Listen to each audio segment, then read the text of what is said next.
अस्सलाम वालेकुम। 9th class, जैसा कि आप जानते हैं कि हम मताले पाकिस्तान का तहरीक पाकिस्तान और पाकिस्तान का क़याम चैप्टर पढ़ रहे हैं, जिसमें हम बोर्ड को मद्देनज़र रखते हुए मुख्तसर सवालात, तफसीली सवालात और MCQs को ज़ेर बहस लाएंगे। आज का हमारा टॉपिक है कायदे-ए-आज़म के 14 नकात 1929।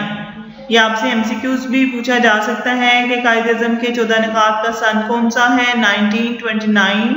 कायदे-ए-आज़म ने नेहरू रिपोर्ट को मानने से इनकार कर दिया। आपने 1929 में 14 नकात पर मुश्तमिल कुछ रहनुमा असूल पेश किए जो दर्ज झैल हैं। आइंदा आइन वफाकी तर्ज का होगा, जिसमें सूबों को ज़्यादा खुदमुख्तारी दी जाएगी। तमाम सूबों को एक ही असूल पर दाखिली खुदमुख्तारी दी जाएगी। सूबों में अक़लियतों को मुनासिब नुमाइंदगी दी जाएगी। मरकज़ी असम्बली में मुसलमान मेंबरान की तादाद 1/3 से कम ना होगी। जुदगाना इंतखाब का असूल हर फ़िरके पर लागू होगा, अलबत्ता अगर कोई फ़िरका चाहे तो अपनी मर्जी से महलूत तरीका इंतखाब कबूल कर सकता है।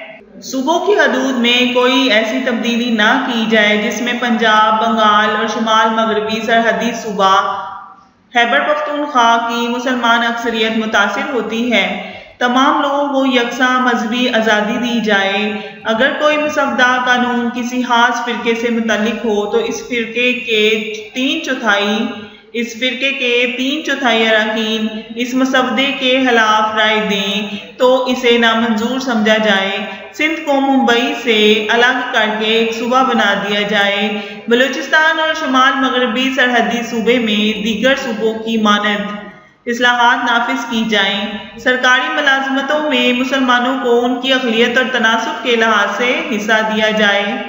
मुसलमानों को मजहबी सकाफती तहफ़्फ़ुज़ दिया जाए। सूबाई और मरकज़ी वज़ारतों में मुसलमानों को कम अज़ कम 1/3 नुमाइंदगी दी जाए।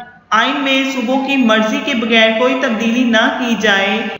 कायदे-ए-आज़म मोहम्मद ने जिनाह के 14 नकात का तज्ज़िया किया जाए तो ये कहना बेजाना होगा कि कायदे-ए-आज़म ने न सिर्फ मुसलमानों के सियासी हकूक़ की तर्जमानी की, बल्कि हिंदुस्तान में दस्तूरी इस्लाहात का बुनियादी ढांचा भी मुहैया कर दिया। लॉन्ग क्वेश्चन नंबर 2 है, कायदे-ए-आज़म के 14 नकात बयान करें। सेम टू सेम लिखने हैं कायदे-ए-आज़म के 14 नकात। नेक्स्ट आपका टॉपिक है अल्लामा इकबाल का खुतबा अलाहाबाद 1930। ये भी आपका MCQs है कि अल्लामा इकबाल ने अपना खुतबा अलाहाबाद कब दिया? 1930 में दिया। मुसलमाना ने बरसगीर की ये ख्वाहिश थी कि उनका अलग तशख़्ख़ुस कायम किया जाए। इस सिलसिले की कड़ी अल्लामा इकबाल का खुतबा अलाहाबाद 1930 है।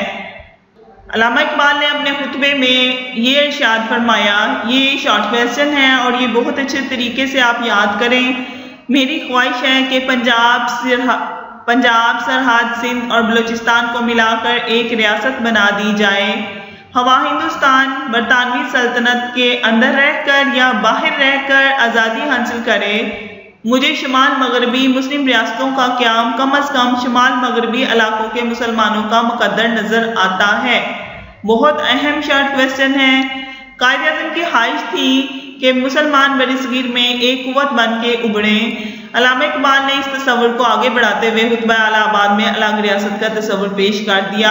1933 में चौधरी रहमत अली ने अल्लामा इकबाल के इस तस्वुर को पाकिस्तान का नाम दिया। कायदे-ए-आज़म ने 1934 में मुस्लिम लीग की बागडोर संभाली और मुसलमानों के सियासी इस्तेहकाम के लिए इस जमात को मजबूत और फाल बनाया।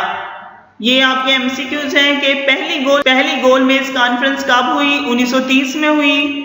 दूसरी 1931 में हुई। तीसरी 1932 में हुई। और कहाँ मुनक़िद हुई? लंदन में मुनक़िद हुई। MCQs भी है और शॉर्ट क्वेश्चन भी है।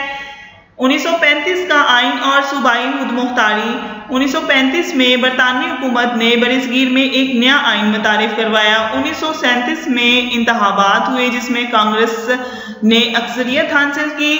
कांग्रेस ने हुकूमत में आते ही मुसलमानों की अलहदा शनाख्त ख़त्म करने का प्रोग्राम बनाया।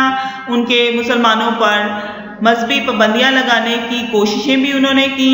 मस्जिदों के बाहर शोरगुल करना शुरू कर दिया। मुलाजमतों के दरवाजे बंद कर दिए। स्कूलों में उर्दू की जगह हिंदी राइज कर दी। गांधी की मूर्ति को पूजा करने पर जोर दिया गया।